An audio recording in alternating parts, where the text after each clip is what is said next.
Welcome back to CareCast, the podcast from Caresoft, the trusted government IT solutions provider. Subscribe to get the latest technology updates in the public sector. I'm Anthony Jimenez, your host from the Caresoft production team.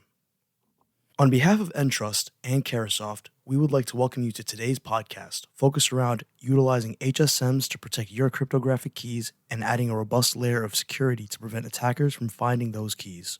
Andrew Sheedy, digital security consultant at Entrust, and David Lowe, Global Vice President of Professional Services, discuss establishing a root of trust within your organization.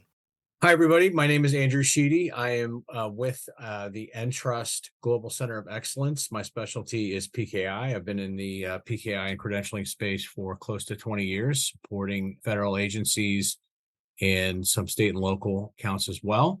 And today, what we're going to talk to you about is protecting the keys that safeguard your organizational citizen corporate data. Kind of set the stage here that corporate data, and this can be extrapolated to other types of data in an organization, whether it's IP, citizen data, student data, certainly any kind of personally identifiable data that is confidential to the organization, we want to make sure is protected.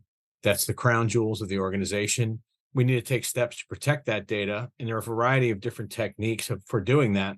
Today, what we're going to do is we're going to focus on data encryption as a way of protecting that data. So a little bit about encryption. Most of you probably know this, but it is a process, typically a mathematical algorithm, through which data is encoded, processed, and resulting ciphertext is generally concealed or inaccessible to unauthorized users. So in a symmetric key situation, one key will decrypt data. In an asymmetric scheme, you require the private key to decrypt data. But it's a very, very mature technology. There's obviously two different types, but it's a very, very mature technology and well understood to protect data. It protects, it also enhances the security of communication between client apps and servers. So the application of encryption can be for data in motion and for data at rest. We understand that threats are just about everywhere. So we've got insider threat, we've got external threat, malicious actors, nation state attacks, et cetera. And sometimes those things intersect and they use a variety of different techniques that I think all of us have been through enough security training at this point in our careers and been exposed to enough material breaches that we understand that there are a variety of different ways of attacking infrastructure of organizations who are trying to protect data, right? One of the things that we need to make sure we're doing, obviously, and this kind of goes to a zero trust type of paradigm, we need to assume that we've been breached and we need to make sure that we are protecting data from all types of threats. This is done using encryption. So the top 5 drivers for using encryption, interestingly, right? First and foremost, to protect personal information, to protect information against specific identified threats. So to me, those are two parts of the same coin. Intellectual property, again, is extremely important confidential data that organizations need to protect. Compliance, some people view that as checking a box, but there are very real penalties, as most of you probably know, to unauthorized breaches. And then obviously to limit the liability from breaches or inadvertent disclosures. So to me, the last two there are sort of part of the same story. How do you keep data secure and how do you make sure that it stays encrypted? You've got to make sure that you're securing your keys.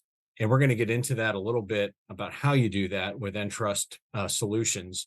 But it's critical to make sure that those keys are protected by any means necessary for securing the infrastructure, communications, and applications, and for any of the keys being used for authentication, authorization, and encryption. So this really goes to a zero trust paradigm where we want to make sure that we're verifying explicitly at the time of access.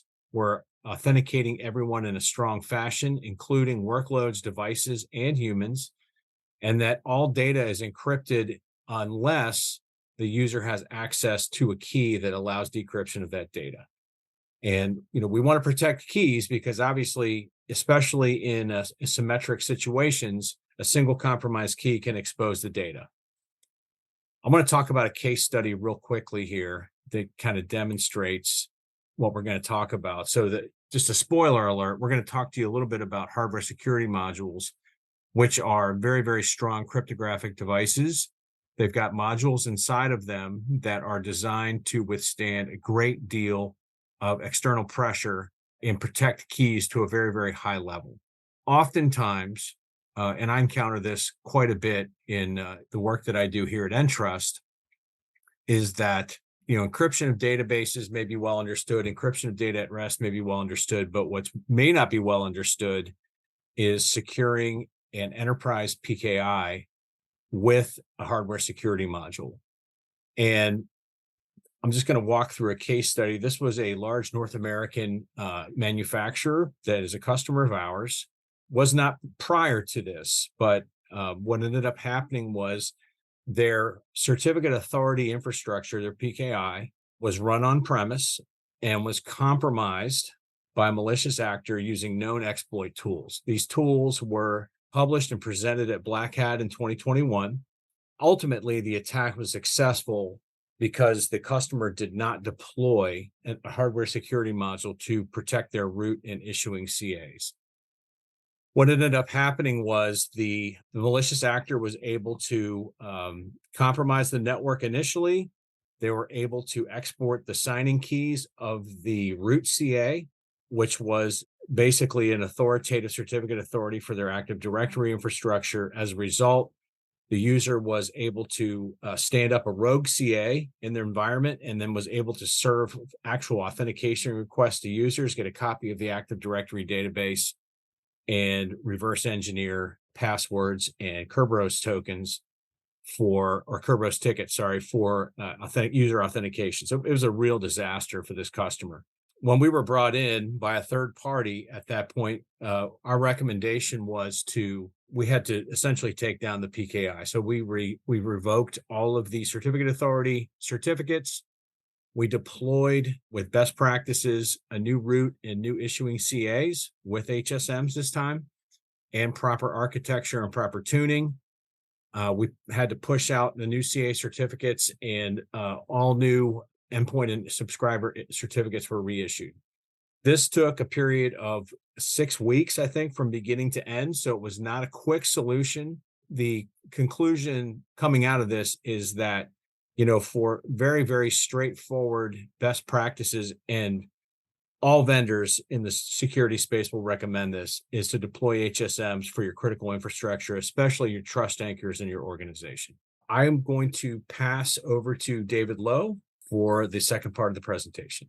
Good afternoon, folks. Thanks. I'm David Lowe. I run the professional services organization worldwide for Entrust, for the digital security division. And a big portion of that is working with customers who are using encryption to protect all kinds of information all over the world in lots of different environments. Everything from military contractors to state, local, educational sector to commercial sector to some of the largest tech companies that you probably have sitting on your desk or in your pocket. So I want to talk a little bit about a little bit of the technology and a little bit of sort of the practical application of minding your keys.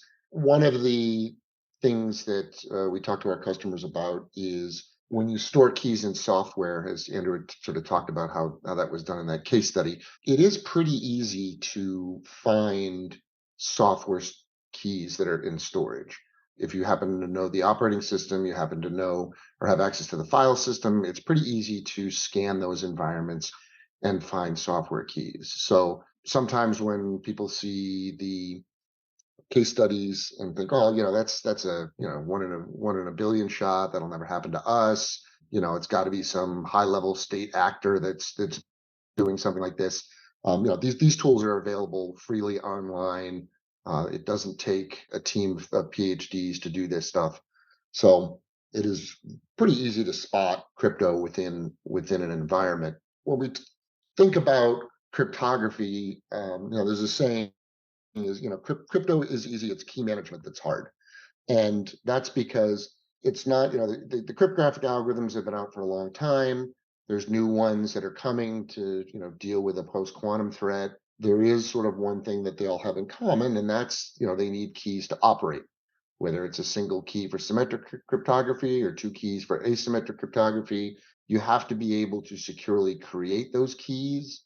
You have to be able to store them securely, manage access to them, understand metadata about those keys. What are they for? When do they expire? Who's had access to them? Right? Because if I don't understand any of that, if I just leave the keys laying around, it's essentially the equivalent of locking the front door and just putting the key under a rock out front or under the mat or up on the windowsill or under the plant, right? There's a couple of places people look for it, and generally it's in one of those places. So you really want sort of a lockbox for those keys to be able to say, hey, look, only certain people are going to be able to access those keys at certain times for certain reasons. And this isn't just a personal opinion thing or an interest opinion thing. We see that really coming from a variety of sources, right? So Microsoft, NIST, and lots of other organizations will tell you that it is, really super important to be able to protect your keys. The hardware that Andrew referenced earlier, something called the hardware security module or an HSM, is a piece of hardware that provides physical protection for the keys. It provides random key material to be able to create keys to begin with, and is something that we see in majority of organizations that are seriously using cryptography as a trust anchor, as a way to make sure that those keys are used where they're supposed to be used, to make sure that they're protected, and to make sure that they're not subject to being stolen. So if for some reason, let's say I'm using a key to protect a file system or a file or a database table, if that file or database table is compromised, someone steals it, but it's encrypted. If I've got that key that protects that stored separately in a hardware security module, then I would need to compromise that as well to have access to the data, rather than say, storing the key in a database and then someone compromises the database and gets both the key and the encrypted data. You would think that that's not very common practice. I will tell you that in the real world, we see all kinds of interesting key management and key security methods that are used. Unfortunately, not all of them are very secure. So we highly recommend storage of keys within the hardware security module. I think some of the important things to consider as you think about using an HSM. In particular, obviously, you want something that is certified. So our HSMs are FIPS certified. I think you'll find that true for most hardware security modules. Common criteria certified. I know probably nobody in the audience is over in Europe, but that's a very important certification there, as well as the ability to consume the HSM either as a typical on-premise, piece of hardware, or in the cloud as a service that's backed by that same hardware. And that allows you some flexibility if you do have areas where you want to shore up your security, you want to move keys or start creating them in hardware, not in software. Being able to stand that up as a service pretty quickly without having to physically acquire the hardware is very helpful for a lot of our customers. And it is important to think about all the places that your organization uses cryptography. We talk to a lot of customers and they will say, oh yeah, we know where we're using crypto. Well, we use it, we have our SQL Server database, we have an Oracle database, we encrypt those. We've got a PKI that we use to issue certificates for our wireless network and our laptops, and we've got an HSM behind that. And then, I think we have we use encryption in our PDFs for sensitive documents so that only people with the password can read them. And that's about as far as they think of it. So we often go in and say, all right, well, that may be true. What about your building security system, right? When you badge in and badge out, who's managing the keys for that? If you're a company that makes products, right? If those products have intelligent devices in them, are you encrypting that data? Are you validating the software that's allowed to run in your environment by digitally signing it? Are you requiring that any messages that go in and out are encrypted and secured? Are you looking at secure data exchange with other entities outside your environment? Do you do anything on blockchain, and not just financial blockchain, but contractual blockchains and other technologies that require the use of cryptography? And I think we have a roughly 130 line sort of checklist of all of these different areas where cryptography can be used in an enterprise. And very often, the folks who own cryptography, or in many cases, just the security folks, never really kind of stop to put a list like that together, right? They're not necessarily sure of the footprint. And then once they kind of go through and see that footprint, it's like, yeah, okay, we probably have a lot of keys laying around because I know we're using encryption out there and I know we're not managing those keys centrally. I know we're not, using an HSM for them. I know we're not using them anywhere really outside of that product. So yeah, there's definitely some vulnerability there. So it is important to think about all the places you might use cryptography. And the good news is, from an Entrust perspective, is we have a very wide variety of customers and partners we work with to embed that HSM connectivity in that piece of software. So, as an example, SQL Server and Oracle, F5, Cisco, Palo Alto, all of the sort of the big names have the ability to connect and use our HSMs in the background. So it's built into most of those types of products. One of the challenges that folks have, and we're seeing this now, is as they move to the cloud, they're just assuming, well, we'll just do, I'm going to move to Azure. So Azure has key management. We'll just use that when we're in Azure. Or, oh, I've got, in AWS, I can set up the key vault, and I'll just set it up that way. The challenge is they, and those things work great in their environments. They don't work really well out of their environments. And what we're finding is a lot of customers are working not just multi-cloud, but cross-cloud, right? I want to be able to have some portability. I want to be able to move data from one platform to another securely. I don't want to have to think about, are my keys locked up in that particular cloud environment? Can I get them out? Can I move them? Are they going to be susceptible if that environment's compromised? Am I compromising those keys as well? So a big reason behind using the HSM is really isolating those cryptographic operations and having that separation of duties physically enforced.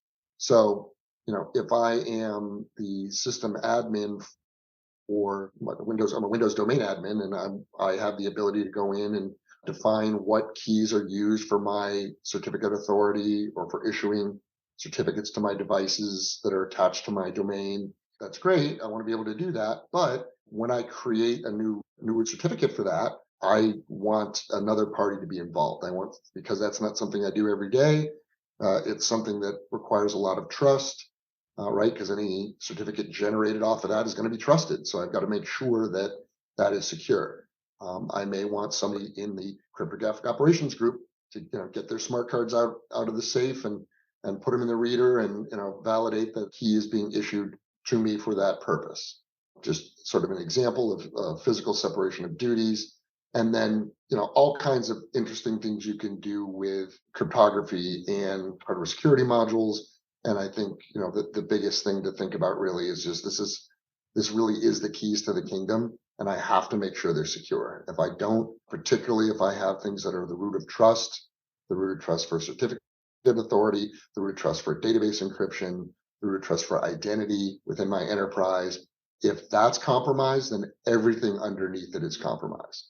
So the loss of one key or the compromise of one system can lead to the compromise of an entire enterprise.